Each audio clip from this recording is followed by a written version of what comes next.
Now, Michael Chandler recently did an interview with Ariel Helwani where he is in absolute denial or he's lying. It's either one of the two. I can't tell. I know denial is a stage of grief, so perhaps it is just that he is grieving with the fact that he will not be a UFC champion most likely, and that everybody just considers him to be a really entertaining loser, So maybe that's what it is. But also, he made some excuses, and I want to go over all of that in this video because I found it to be absolutely hilarious. And some of the things that he says in this interview, it's crazy. If this fight had taken place in some undisclosed underground location with no cameras, I could maybe buy it. Okay, but the problem is that there were like hundreds of cameras on you. So we all saw what happened throughout the course of the fight, and he's expecting, I guess, or hinging on the fact that a lot of the fans are casuals. Maybe they're just going to take his word for it, although it doesn't look like that's the case in the comment section, because we can see everything that happened throughout the fight, Mr. Chandler. You know what I mean? It's odd to me that he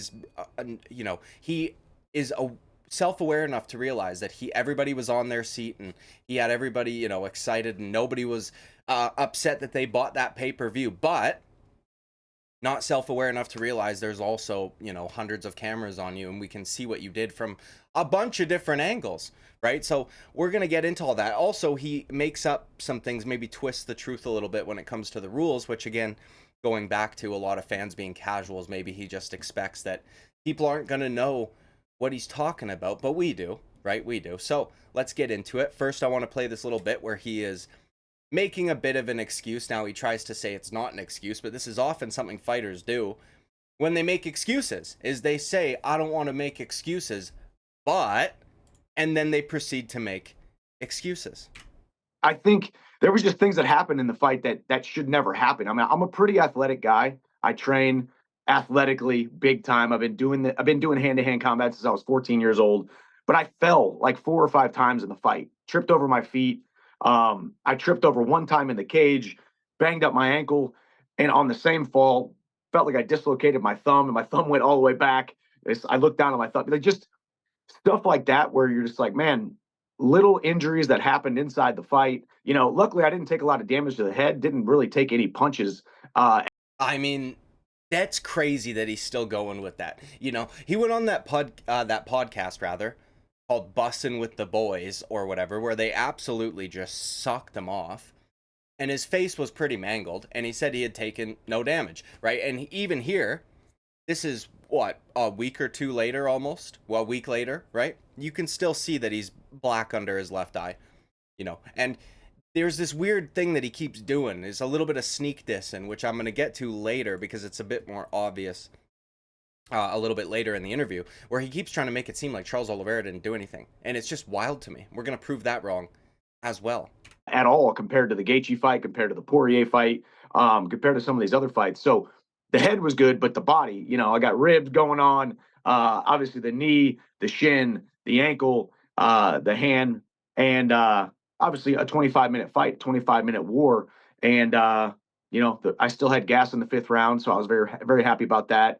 And yeah, I mean, it's a fight, man. Bones aren't meant to bang up against each other. A lot of things are happening there. You're falling around. A lot of it had to do. Bro, do you have any idea? This is part of, like, I have always not been a fan of Michael Chandler. I make fun of him all the time, okay? And I've gotten shit for it before. But now, I think people are finally starting to realize just what a douchebag this guy can be. This fucking answer could have been 30 seconds long. Why are we still talking right now? This is one of the things that I make fun of him for. He'll get asked a very simple question, and it's like he has to just, I don't know, man. It's, you know what it is? It's like every time he gets asked a question, he's being assigned like a 5,000 word essay, and he's trying to make sure he hits that word count. That's what it seems like every single time he answers a fucking question. This is why on media day, his interviews are like 40 minutes long. Meanwhile, champions are like 20. It's because he talks so much. It's not that he gets asked more questions. It's that he rambles and rambles and rambles. Some word salad type shit, a little bit of Kamala Harris action going on. Do with my inability to really shift my weight correctly, and just not happy more than anything. And I really laid out that plan that I thought was really going to come to fruition. I shed tears on your show just a couple days prior to the fight. Oh my God, see this shit. But either way, let's just talk about the excuses, which he's couching it a bit, but still. He's talking about injuries that happened during the fight. And the main one that he keeps talking about is his knee. Right, and he says that he's gotten an MRI and I guess the MCL's torn, or it looks that way, which is odd that he would say it looks like it with an MRI result back. You would pretty definitively be able to say whether or not you tore something after getting an MRI. So it's a little odd that he still says, well, it kind of looks like it. But like, dude, you know, him talking about his footwork, him tripping over himself and shit like this. Michael Chandler has never been a guy with good footwork. He's always had sloppy footwork. And I want to point out, too, that Charles Oliveira, he attacked that front leg of Michael Chandler very effectively. Now, Michael Chandler says that the injury, alleged injury, took place in the first grappling exchange that happened of the fight, which I've watched that sequence a bunch of times. It was the where Michael Chandler grabbed the cage, which we will get to a little bit later. But Charles Oliveira, the knee in question that Chandler's having an issue with is his left knee, his lead knee, which is the single leg that Charles grabbed. So that knee wasn't even the one that was like on the ground trying to defend, having pressure put on it, at least in that exchange. Now, I don't know his fucking body, maybe something happened, but if I had to guess, his leg was suffering due to Charles Oliveira poking that lead leg. And Michael Chandler's pretty heavy on his front foot. So Charles was continuously doing like this front kick, like it was kind of a stomp, but not really. It was more of like a push kick to the knee of Michael Chandler, and I think that was what was super effective. And this is a very good still that I've got this on here. I'm gonna take a screenshot of that, okay? But you know, it's just like, come on, dude, we're making excuses. You're saying you didn't get damaged and all this shit. And we're gonna skip ahead a little bit now to where he really sneak disses Charles Oliveira, okay? That's normal in a 25-minute fight. Yeah. You know, Now, he gets asked about pissing blood there. I didn't include it because it's like, whatever. He says it's normal. Dude, listen. I don't know that that's normal. You might want to go get your fucking kidneys checked out or something. I understand you were in a 25-minute fight where you apparently didn't take a whole lot of damage, but like, Michael Chandler might be the only guy that I've heard of say, it's normal for me to be pissing blood after a fight. You know, I think that would be something that we've heard before. And so the way he makes it seem, and he did this on that Bussin' with the Boys podcast, that's a very fucking, you know, whatever. Bussin' with the Boys. Okay. He makes it seem like it happens every time he fights, which is just, that's not healthy, you know? That's not healthy. You shouldn't be pissing blood every single time you fucking fight. You just shouldn't be. Otherwise, we would have heard this before. But either way, let's continue. I exert myself so much. I pour myself fully into this sport. Honestly, probably a little bit less in this fight than I have in the past because I didn't force a lot of positions I didn't need to. I didn't force myself out of positions and put myself in bad positions. I wasn't exerting like crazy. We spent a lot of the fight with Charles Oliveira on my back, just holding me and not doing damage and not really threatening too much of submissions. I mean, if you really think about the entirety of the fight, I just want to point out that the absolute fucking audacity of this guy to go on a minute-long rant about how your fucking thumb got dislocated, how your knee is all torn up, how your ankle's banged up, you've got issues with your ribs, you're having all these issues. And then to be like, well, Charles Oliveira didn't really do any damage, not to mention all the damage that was done to your face, okay? Because there was damage done to your face. But how are you going to follow up with that? Like, this is what happens when you got guys that talk a fuckload. They're gonna mess up, especially when it's everything that Michael Chandler, you know what, dude? Hollywood Mike, okay? Hollywood Mike. He's putting this story together, and little details that are not true are gonna come out. So either you were banged up literally fucking everywhere, which all took place during the fight. I don't know how you would injure your own ribs, but or you weren't, you know? So how can you, in span of 2 minutes, talk about all the damage that was done to your body that wasn't there before the fight, and then also say There was no damage done. It's insane to me.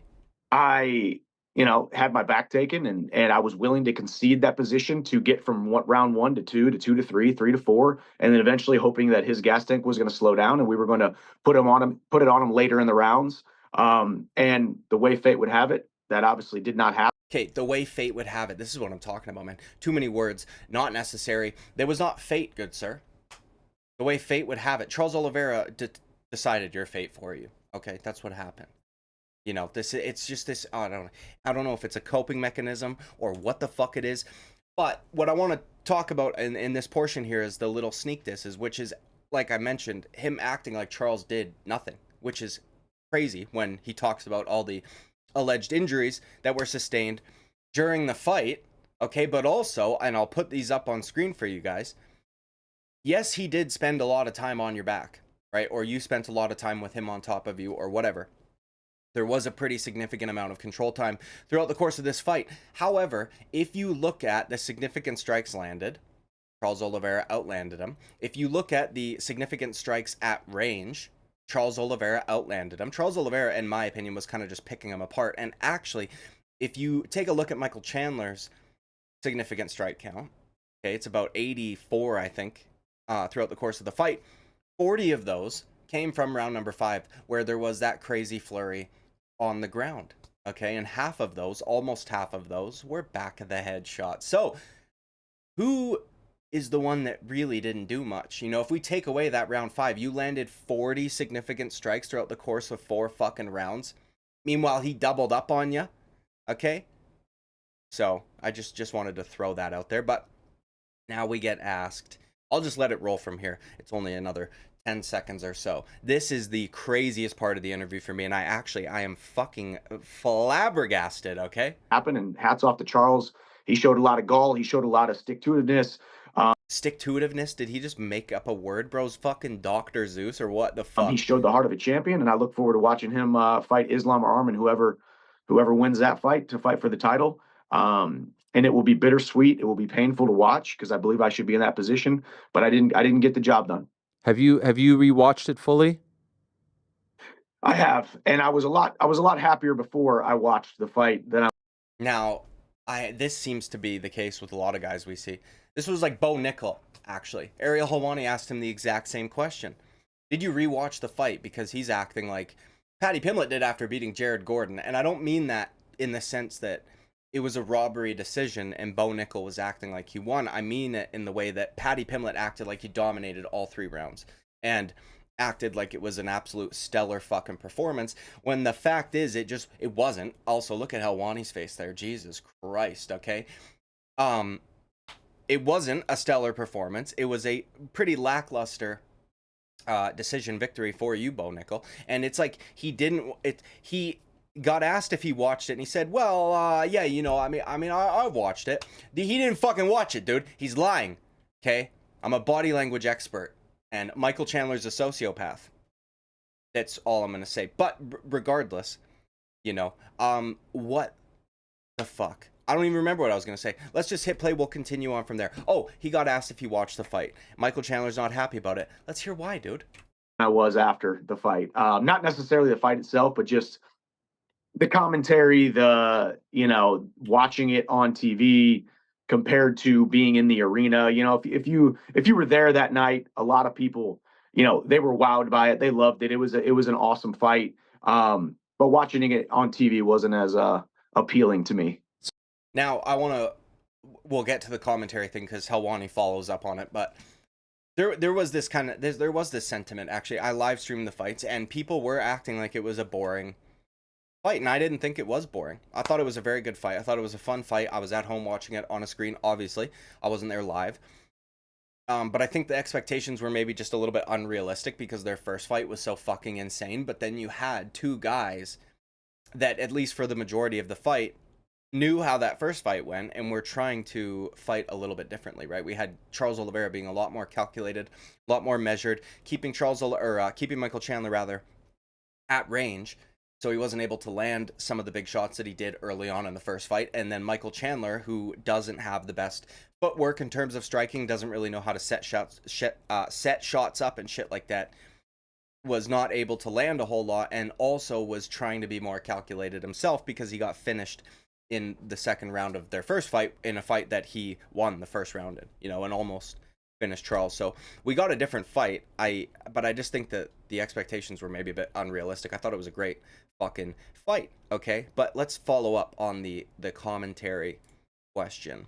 What bothered you most, the performance or the commentary? What was leaving you with a bit of a sour taste in your mouth?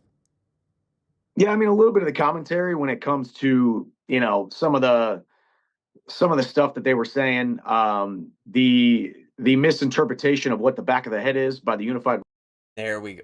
rules of mixed martial arts. By the unified rules of mixed martial arts. Now, that is... Well, listen, we're going to get into it. I'm going to put screenshots up on the screen for you guys. Unfortunately, they're not going to be the best quality because I'm just trying to get them off of Fight Pass in the moment, right? Pause it on the correct moment, because I've been getting, you know, the UFC's been copywriting my content quite a bit when I use very small clips, so unfortunately I'm not going to be able to play it for you. But if you want a more, you know, I've already got all the screenshots up. I did a tier list of the worst in-cage cheaters. Michael Chandler was featured, okay? And I included screenshots, but I will go back and get those for you, put them up on screen.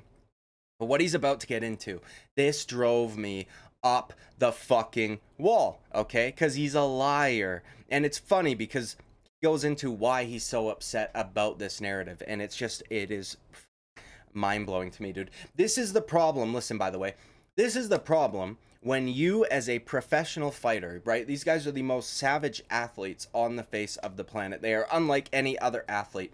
I'm one of those guys that says, fuck, when people try to act like NBA players would come in and fucking dominate, I'm like, the fuck they would. Have you seen them fight one another? Okay, these guys are not fighters. I understand that they're athletic and they might be able to throw a kick if you teach them. They might be able to do this if you do whatever. Dude, even the guy in one of the guys in the NBA who's considered like a tough guy, Draymond Green, dude slaps like they slap, you know? So these guys are savage athletes. Michael Chandler is a savage. I'm not going to take that away from him. But this is a problem when you have worked very hard to keep this like squeaky clean image. Okay, it's just not, one, it's not necessary. You're a professional fighter, dude. It's okay. God will forgive you or whatever the fuck if you get a little bit nasty. Okay, relax. The misinterpretation of what cage grabbing is, and a couple of different things. You know, it's all water under the bridge at this point. But more than anything, I'm an honest guy. I try to live pretty full of integrity and full of honesty. And a narrative that has been painted is not very interesting to me. Not very happy. Not very happy about it. But you know, it's all part of it. Okay. So I'll go into this briefly and then we'll continue on because he copes a little bit harder and makes up some shit. But that last bit there, right? He says why he doesn't like the fact that this narrative has got put out because he's he's a really honest guy and he's full of integrity and that's not how he wants to portray himself, you know, and that's whatever. It doesn't make me very happy and shit. This is what I mean. You listen, dude. It's okay to not have a squeaky clean image. Not because he wants to be viewed as honest or full of integrity and shit like that, but because being a cheater, okay, and being honest are not mutually exclusive. It's not even necessarily mutually exclusive to be full of integrity and also be a cheater, okay? Had Michael Chandler came on this interview and said, you know what, dude, I did grab the fucking cage. I did hit him in the back of the head. I poke him twice.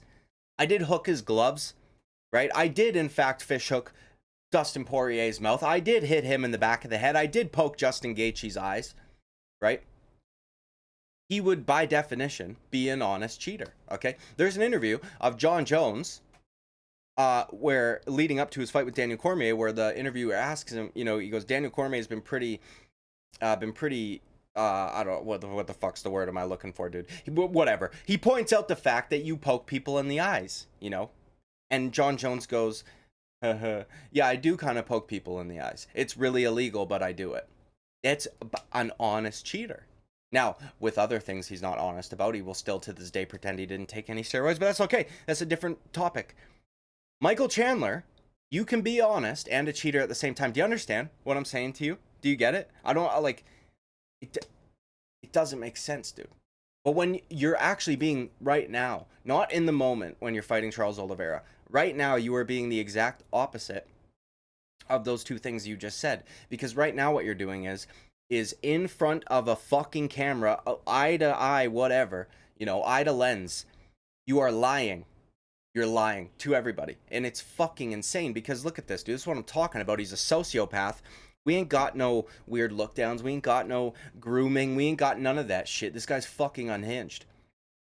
It's just be honest, just be honest, okay? Could I ask? I mean, that's obviously a much talked about moment. The shots that some deem to the back of the head. Some deem. I wish Helwani would have a little bit more of a fucking backbone, but whatever, dude. What is your interpretation of that rule, and why do you think that you didn't do anything wrong? Well, I don't think I did anything wrong. I'm not going to say I didn't do anything wrong.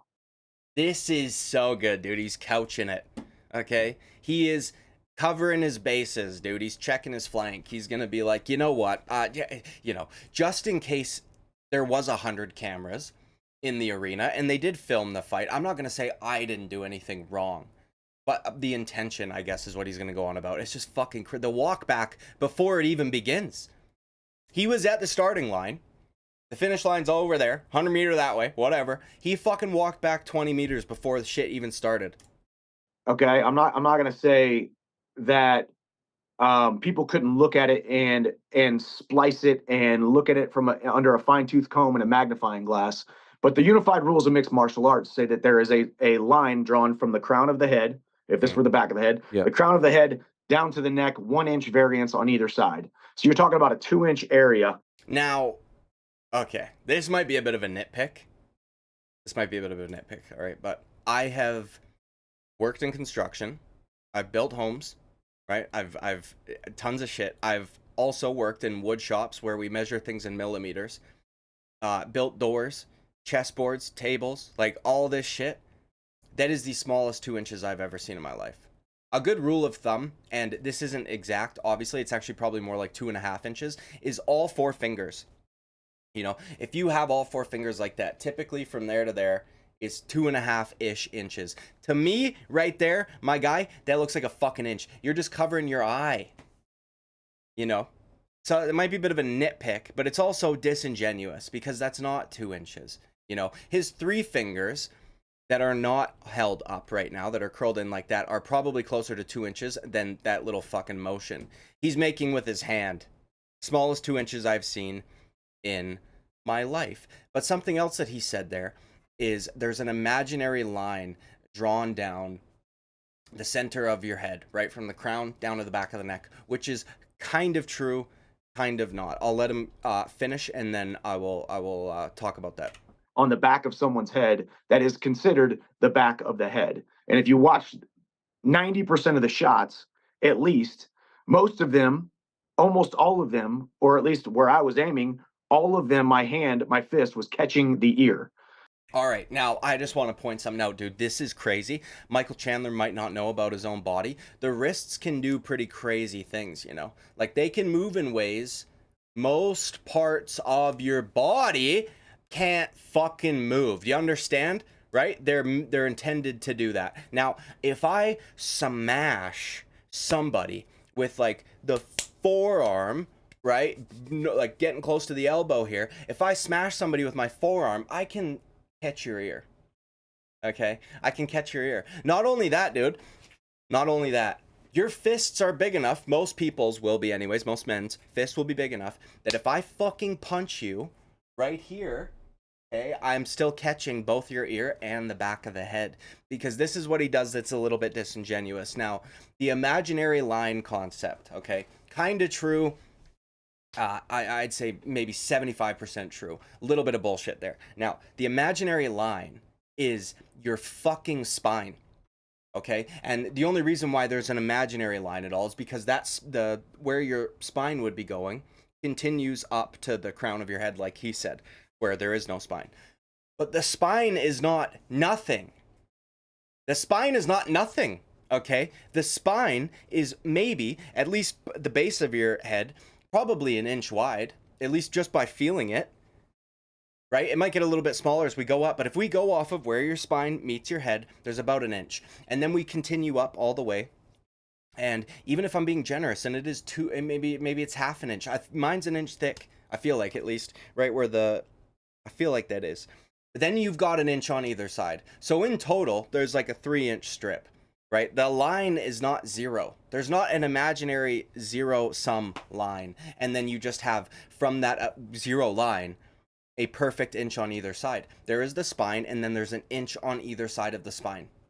That's why I'm saying that your fist is big enough that if I can hit you here, catch your ear, and also hit you on the back of the head. And what drives me crazy about this is he's acting like, well, they were catching the ear. Maybe they were.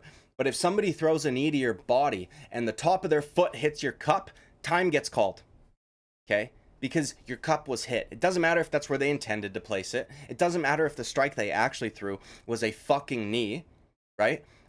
They still hit your cup. And if you are throwing hammer fists in a way where you are connecting your elbow or your forearm to the back of their fucking head and you're just catching the ear with your wrist that can do that, okay?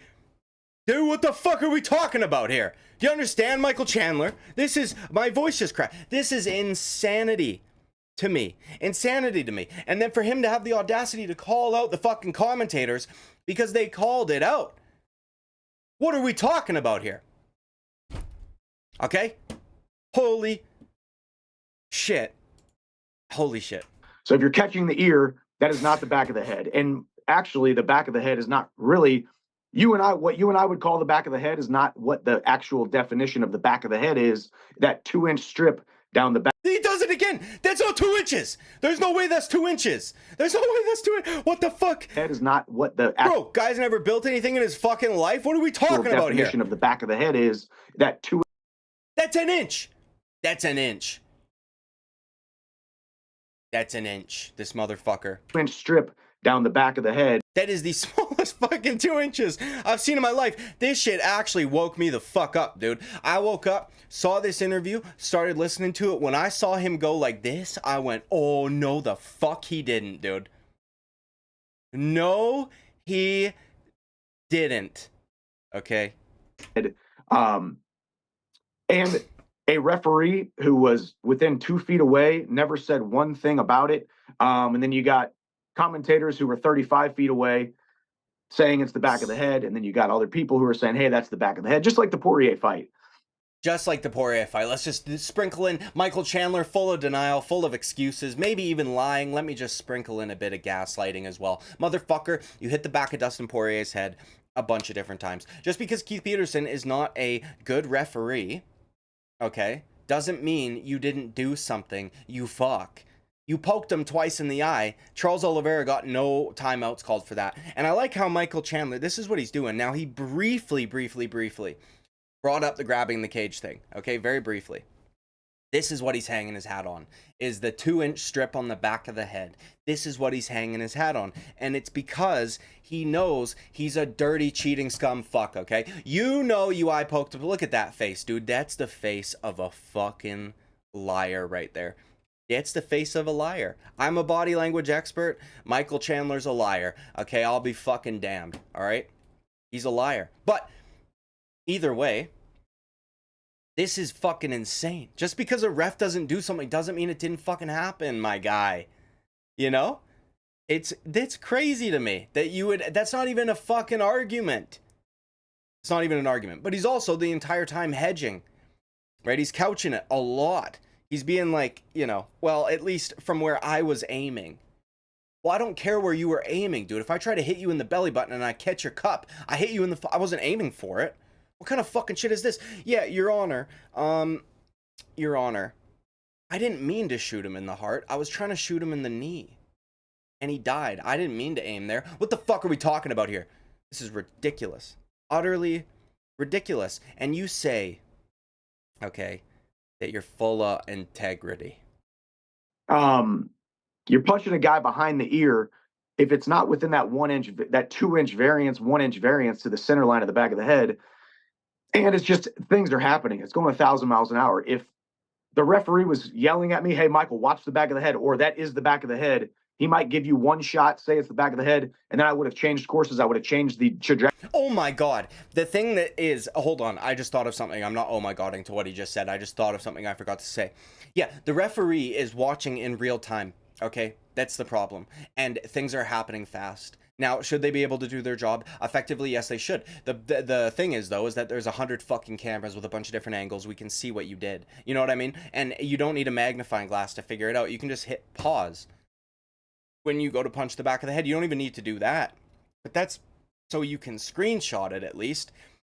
What I forgot to mention was him shitting on the commentators because they're 35 feet away. Okay?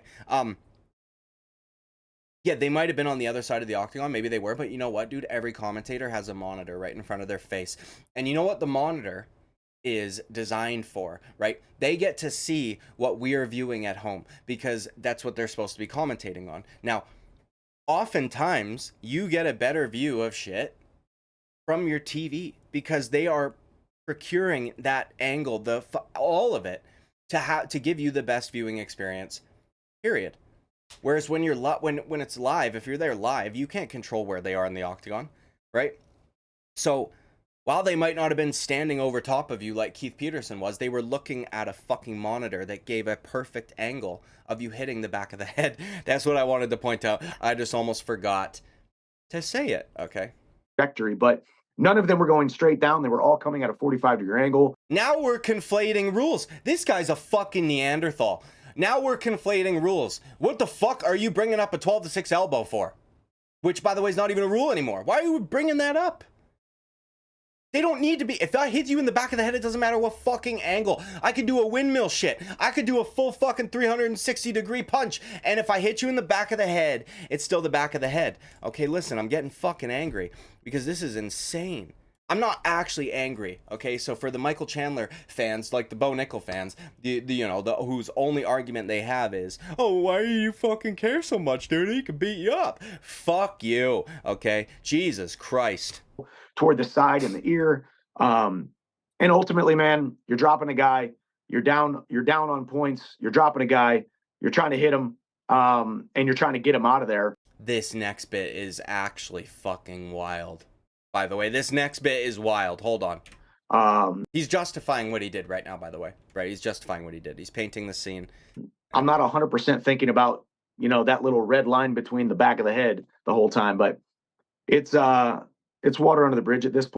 Fuck the rules, dude. It's water under the fridge, boys. Fuck the fucking rules, boys. Holy fuck, bud. But more than anything, what you and I would call the back of the head is not what the unified rules of mixed martial arts call the back of the head. So no, but what you hit was it needs to be defined, and it also needs to be understood by yourself, the media, the commentators, some of which have fought in an octagon for years and won championships. Oh, sneak this at DC. And the general fan base. That's a very, very good point. I mean, things are moving. His head is moving. I mean, just like, we just got a new.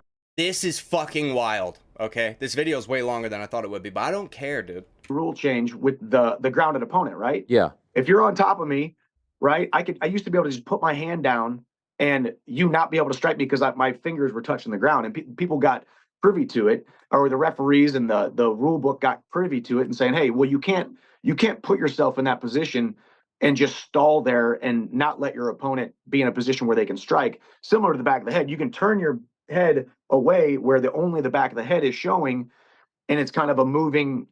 These are not comparable at all. Yeah, people were playing the game when they would do the finger thing, but Michael Chandler just said that you couldn't strike when they would do that. That's not true. You could punch them in the head. You could punch them in the body. It doesn't fucking matter. You can't kick them in the head. You could even fucking soccer kick their body. You could kick them in the body.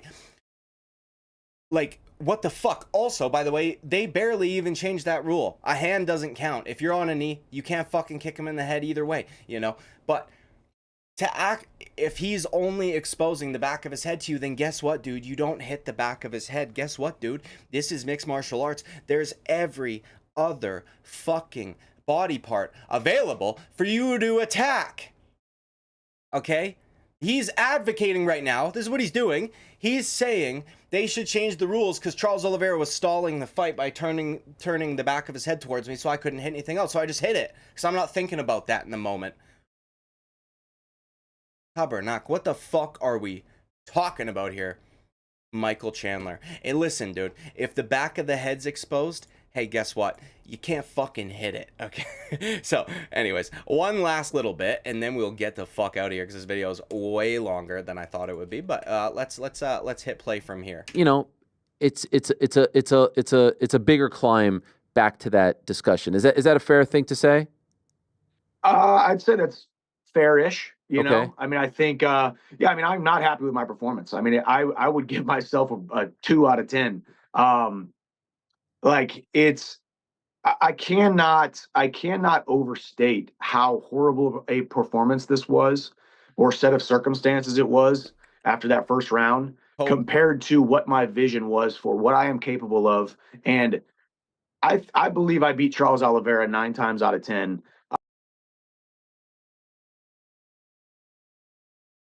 what? Of and I believe I beat Charles Oliveira 9 times out of 10. When you lose to a guy one time, what the fuck? When you lose to a guy one time, you can maybe kind of get away with that, depending on how things played out. Okay, you can maybe kind of get away with that. When you have already made what you just said mathematically and statistically impossible, dude, at least say 8 times out of 10. What? You've lost twice. It's literally, at this point in time, physically impossible for you, if you had fought him 10 times, to beat him 9. That will never exist ever. That doesn't happen ever. Now, you could go on to win the next 98, right? So you lost to him twice in 100. But you're not gonna. 1. 2, that's not 9 out of 10. Why the fuck would you say that? It's literally mathematically impossible. You've made it so. You've lost to him 2 times. Okay? And obviously I've lost to him twice now. 2 out of 2. I have a 100% loss rate to Charles Oliveira. So I understand why people might tisk at that, roll their eyes at that. Nobody's tisking at it because of like the phrase in and of itself, right? Like, oh, I've already lost to him or whatever. It's that you dude, you literally can't. You can't beat him 9 times out of 10 because you lost twice. That's literally impossible. And I think that the good thing about this fight was, while it was not as exciting as the first fight and it didn't result in a finish, we got to see, in my opinion, how much better Charles Oliveira was than Michael Chandler. I don't even think it's close. Charles Oliveira is better fucking everywhere. He's a better grappler. He's a much better striker. His footwork's cleaner, you know? It's just like, but this wasn't like you got caught in a bad position like you did in the first fight, which, by the way, was not a bad position. It was an indictment on Michael Chandler's fucking defense. Right, and comparing that to a guy like Charles Oliveira, who has really clean technique and whose right hand came right back fucking here for him to throw that left hook, you know? But it's like, what are you talking? It's literally physically impossible for you to beat him 9 times out of 10. You know, that's insane to me. I couldn't believe that he said that. This interview is just absolutely atrocious. Okay, do you understand what I'm saying to you? This is insane. And for whatever reason, I don't know if it's because of that squeaky clean image that he keeps, or that he portrays at the very least, or because he says base shit on Twitter. Look, dude, I agree with him, like, socially speaking, politically speaking, for the most part. He's still a dirtbag, dude. I believe in policing your own side. Okay, so that's what we're doing here. Also, I don't like Michael Chandler. And he's also a cheating scumbag fuck. And he's now lying, or he's in denial, or I don't know what it is, but this is horrible. So the honor and integrity goes out the fucking window. So you can lie about cheating rather than just be an honest cheater. You're a cheater. It's not just this fight, man. Charles Oliveira, he hit in the back of the head in the first fight with them as well. He hit Dan Hooker in the back of the head once as well. Now, he corrected the trajectory of his punches because Dan Hooker was kind of curled up after he dropped him, but still, he eye poked Justin Gaethje. He hit Dustin Poirier in the back of the head. He fish hooked him. He blew fucking snot and blood all up in his mouth, which, by the way, you're not allowed to like spit on your opponent and shit. So these are all things that he does on a regular basis. He eye poked Charles Oliveira twice. He grabbed the cage, which I'm going to put up on. I didn't even get to talk about that really because he just glossed over it. You know, I'll put the rule up on screen. He absolutely fucking grabbed the cage. I don't know what we're talking about here, but either way, dude, I love making fun of Michael Chandler. So there you go, dude. That's it. Now, like and subscribe. I would greatly appreciate it. I will see you at the next video. Bye-bye.